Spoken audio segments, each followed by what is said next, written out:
Yeah, let's try this now. This is my voice. Senator Clinton, you've said that it's time to allow gays and lesbians to serve openly in the U.S. military and in the don't ask, don't tell policy that was implemented when your husband was president. Was President Clinton's policy of don't ask, don't tell a mistake? It was a transition policy, and it was an effort to try to deal with the reality that probably since the very beginning of our nation, we've had gays serving in our military with distinction and honor on behalf of our country as we do today. And yet I have watched how Don't Ask, Don't Tell has been implemented, and I've concluded that it is not the best way for us as a nation to proceed.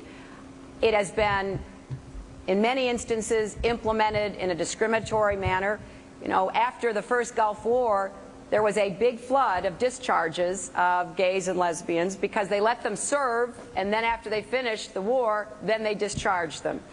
In this particular time period, we've had Arabic linguists discharged under Don't Ask, Don't Tell when we are unfortunately so short of having people who speak the very language that our men and women in uniform have to understand in the streets of Baghdad. So I believe we could change the policy to let gays and lesbians serve in the military and be covered by the Uniform Code of Military Justice. So just like those who are not gays and lesbians, if there were conduct problems, then the conduct problems would be looked at, but people would not be judged on who they are. And I just want to end by saying Barry Goldwater once said, you don't have to be straight to shoot straight. And I think he was right, and I believe we should open up our military. So, Senator Clinton, the question was your husband's decision to allow this don't ask, don't tell policy to go forward. He was president of the United States. He could have changed it.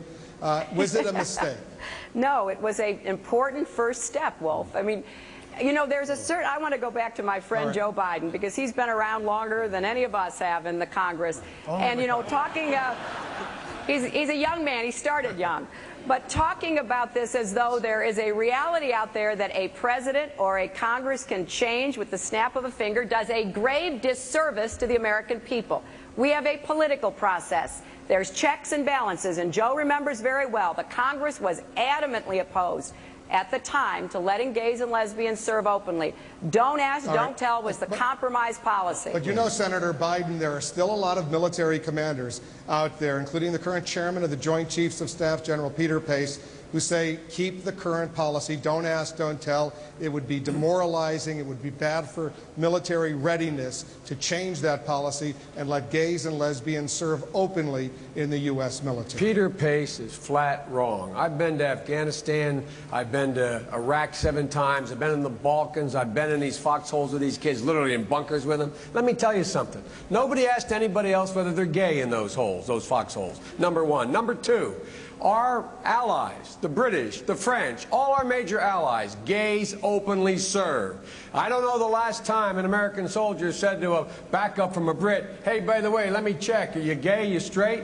This is ridiculous. And by the way, we got a war on our hands we're trying to end. In the meantime, we're breaking the military. 9,000 of these people have been kicked out. Senator, this is not a rational policy. Well, let me just do a show of hands. If you think it's time to get rid of the don't ask, don't tell policy in the U.S. military, raise your hand. Should have been gotten rid of 20 years ago. Could I say